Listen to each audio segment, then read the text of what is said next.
Malam itu, hujan turun deras membasahi langit Jakarta.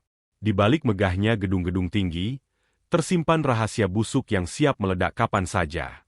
Di sebuah ruangan rapat gelap di Senayan, beberapa politisi berbisik pelan, seolah takut jika dinding bisa mendengar. Nama seorang menteri disebut, angka-angka proyek raksasa dipermainkan, dan tumpukan uang hasil suap berpindah tangan di bawah meja. Di Istana Merdeka, Presiden Prabowo Subianto duduk sendirian di ruang kerjanya. Lampu temaram hanya menerangi meja besar yang dipenuhi berkas-berkas tebal. Tangannya yang kekar menekan lembar demi lembar laporan intelijen. Dahi berkerut, rahangnya mengeras. Ia tahu ada sesuatu yang lebih besar dari sekadar korupsi biasa. Ini adalah pengkhianatan terhadap bangsa. Sebuah berkas berstempel rahasia menarik perhatiannya. Tertulis jelas nama seorang politisi senior, yang selama ini dikenal bersih di mata publik. Namun, laporan itu menunjukkan sebaliknya. Ia diduga menyelewengkan dana pertahanan, bahkan menjalin komunikasi dengan agen asing. Prabowo menutup matanya sejenak, lalu membuka kembali dengan tatapan tajam, bagai elang yang menemukan mangsa. Di layar laptopnya, rekaman suara terdengar.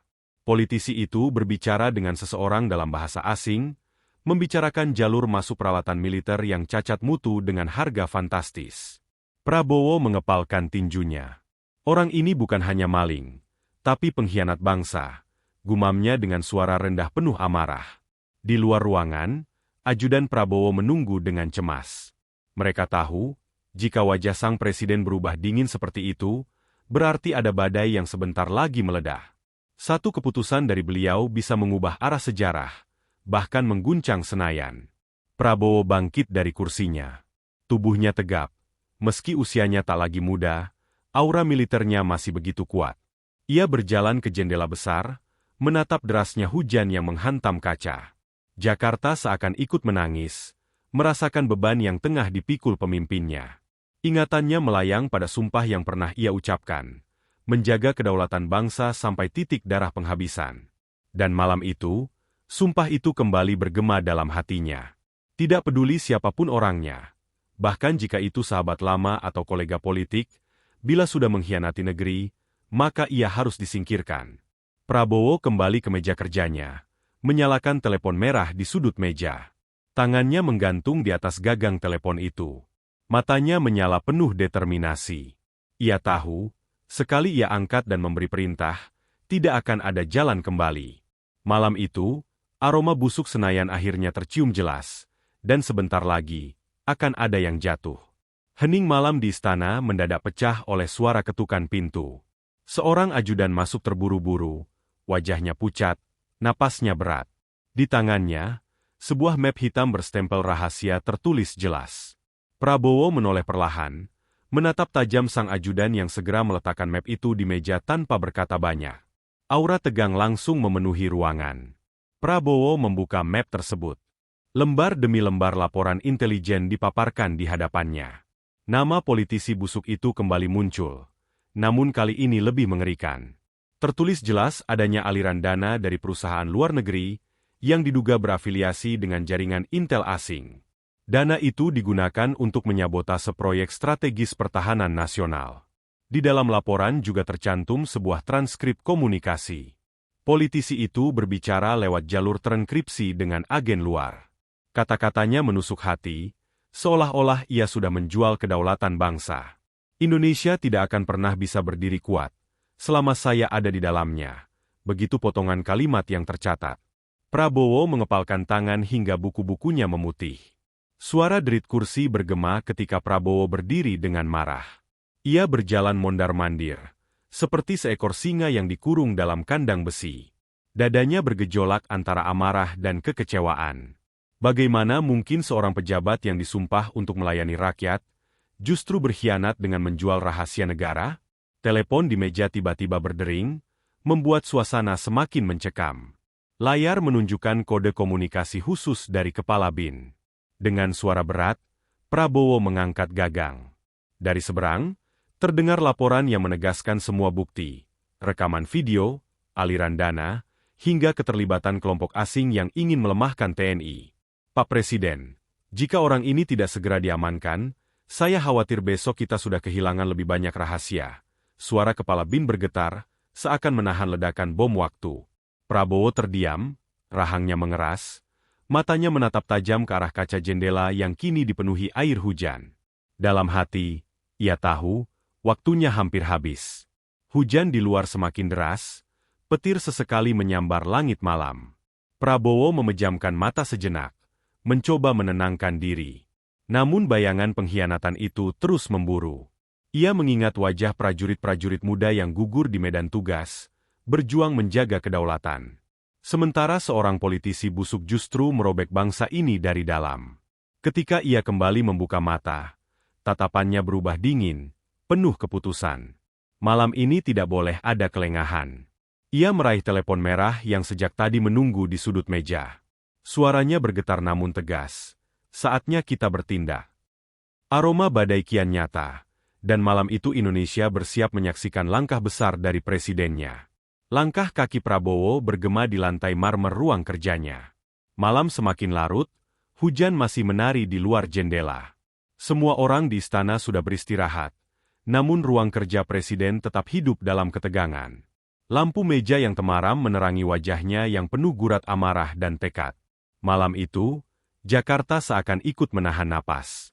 Ia duduk kembali, menyalakan rokok yang sejak tadi menunggu di asbak perunggu. Asap mengepul, membentuk pusaran tipis di udara. Prabowo mengisap dalam-dalam, lalu menghembuskannya perlahan, seakan mencoba melepaskan beban yang menindih dadanya. Tetapi justru semakin dalam ia merasakan, pengkhianatan ini bukan sekadar urusan politik, melainkan ancaman nyata terhadap kedaulatan negara. Di meja kayu besar, telepon merah itu tampak mencolok. Jalur komunikasi langsung dengan Panglima TNI hanya digunakan saat keadaan darurat. Prabowo menatapnya lama, matanya tak berkedip, seolah benda itu adalah kunci yang akan menentukan nasib bangsa malam ini. Suara jarum jam dinding berdetak nyaring, menghantam keheningan ruang kerja. Setiap detik berjalan seperti cambuk yang memaksa dirinya untuk segera mengambil keputusan. Ia tahu, semakin lama ia ragu, semakin besar peluang sang politisi busuk melarikan diri atau menghapus jejak kejahatannya. Bayangan wajah prajurit TNI muncul dalam pikirannya.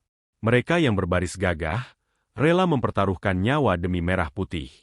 Prabowo mengepalkan tangan di atas meja. Mereka berkorban demi bangsa. Tapi ada pengkhianat yang menjual negara ini. Tidak bisa dibiarkan. Desisnya dengan suara bergetar. Mata Prabowo menajam, menatap keluar jendela.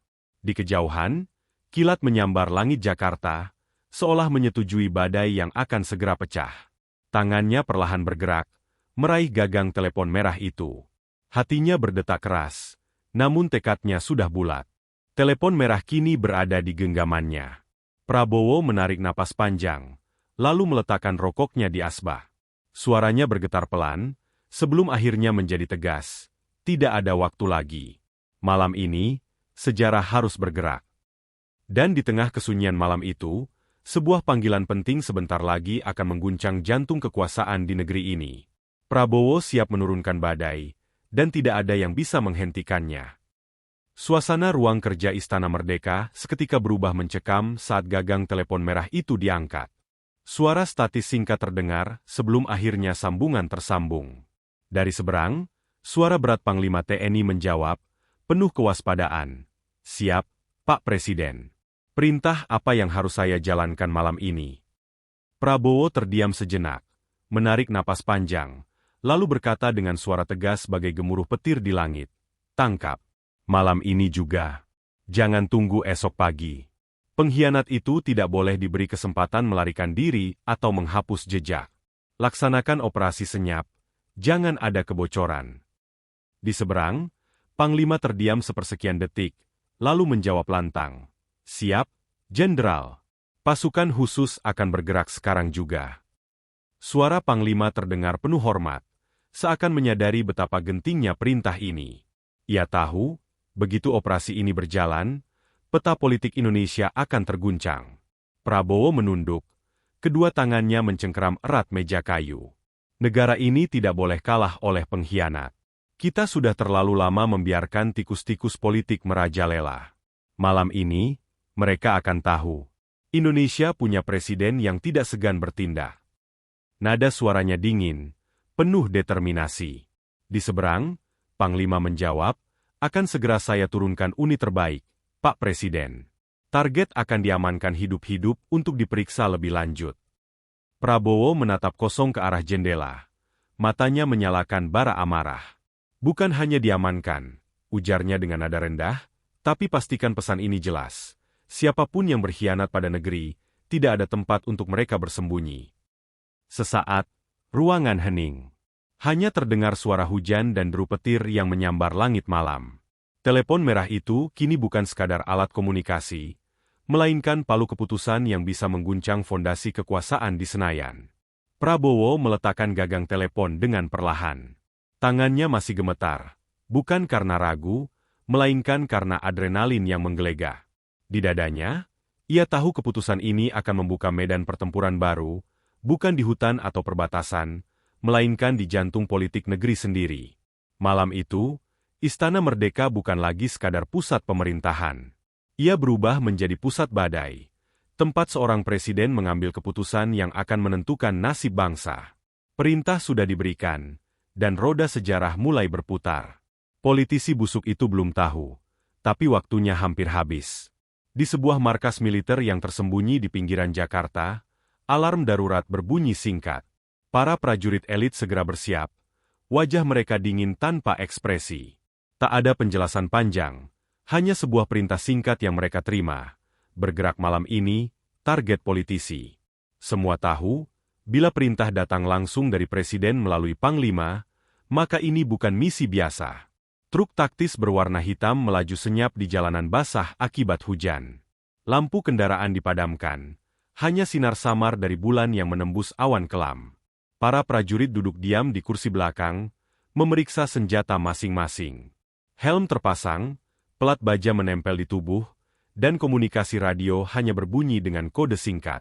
Komandan tim membaca ulang perintah operasi dengan suara rendah. Target harus ditangkap hidup-hidup. Operasi bersih, tidak boleh ada suara, tidak boleh ada kebocoran. Ingat, ini bukan sekadar misi, ini pesan untuk seluruh negeri. Para prajurit mengangguk serempak. Tatapan mata mereka tajam bagai pisau yang siap menebas dalam gelap. Di pos pantau, intelijen BIN sudah memetakan rumah sang politisi busuk. Kamera tersembunyi menunjukkan ia sedang berpesta dengan beberapa kolega dekatnya. Musik keras, tawa-tawa palsu, dan gelas berisi minuman mahal terdengar riuh. Mereka tidak tahu bahwa di luar, badai sudah menunggu. Konvoy pasukan tiba di titik henti, 100 meter dari rumah mewah sang target. Kendaraan diparkir tersembunyi, pintu dibuka perlahan. Para prajurit turun, melangkah cepat di bawah hujan yang terus mengguyur. Sepatu bot mereka menimbulkan suara berat di atas aspal, namun segera tenggelam dalam suara derasnya hujan. Komandan memberi aba-aba dengan tangan. Tim terbagi dalam formasi, sebagian menuju pintu depan, sebagian menyelinap lewat sisi gelap, dan unit sniper sudah bersiap di atap bangunan seberang.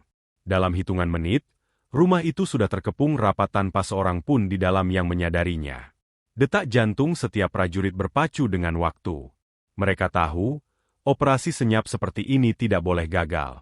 Sekali saja ada yang salah, target bisa lolos, atau lebih buruk lagi, media bisa mencium.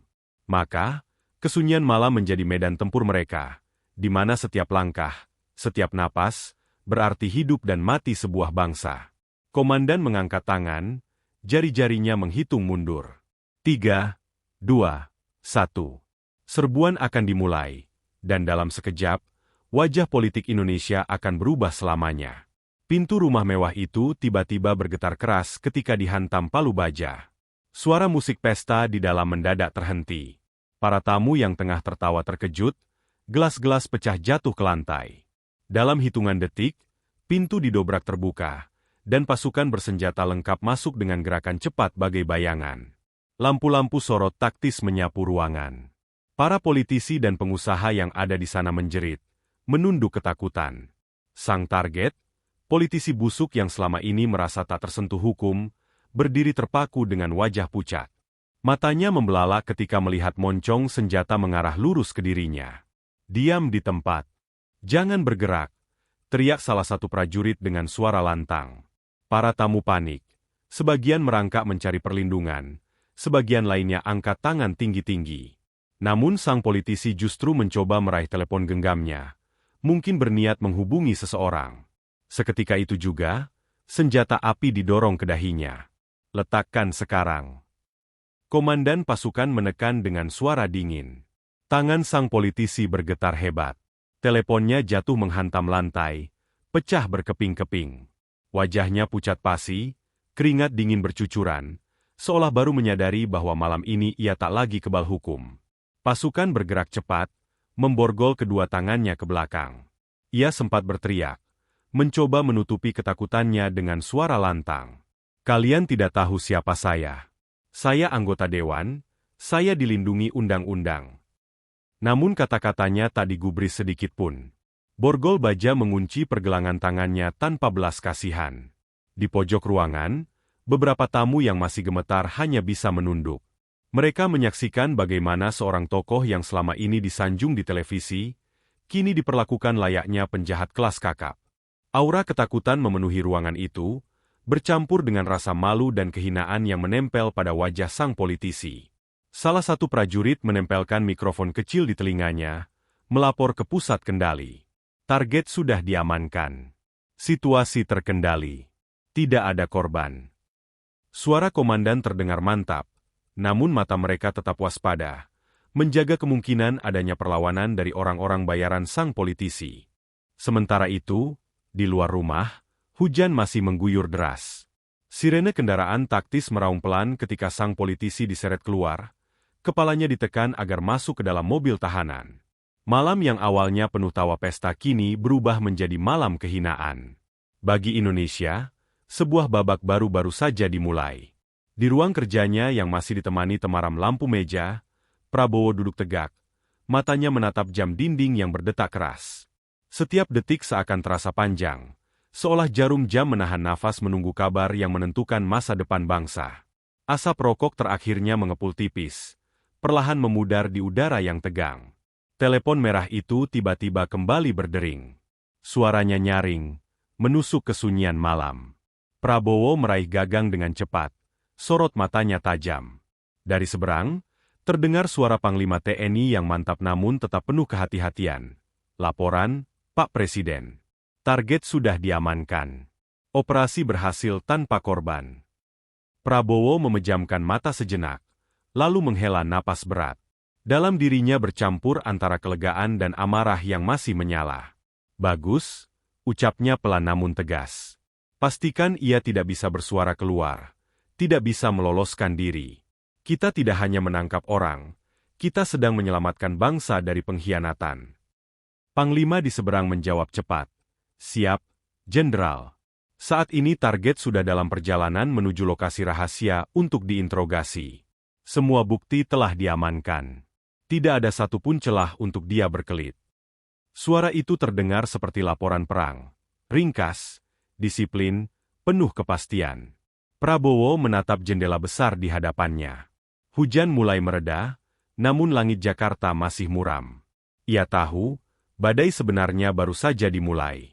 Senayan akan berguncang, lawan-lawan politiknya akan gemetar, dan para tikus yang selama ini bersembunyi di balik gedung megah akan mulai mencari jalan kabur. Ia menggenggam gagang telepon lebih erat. Panglima, ini bukan operasi terakhir. Ini hanya permulaan. Pastikan prajuritmu tetap waspada. Kita sedang membuka pintu menuju pertarungan panjang. Negara ini tidak boleh lagi dikuasai oleh mereka yang menjualnya. Suaranya berat, penuh wibawa, seolah sumpah yang tak bisa ditarik kembali. Siap, Pak Presiden. Jawaban Panglima terdengar lantang, menghentak telinga seolah memberi hormat lewat suara. Sambungan pun diputus. Ruangan kembali hening, namun kali ini berbeda. Hening yang penuh keputusan, penuh arah baru yang sudah ditentukan malam itu. Prabowo meletakkan gagang telepon, lalu bersandar di kursinya. Matanya menatap lurus ke depan, seolah bisa melihat bayangan masa depan bangsa.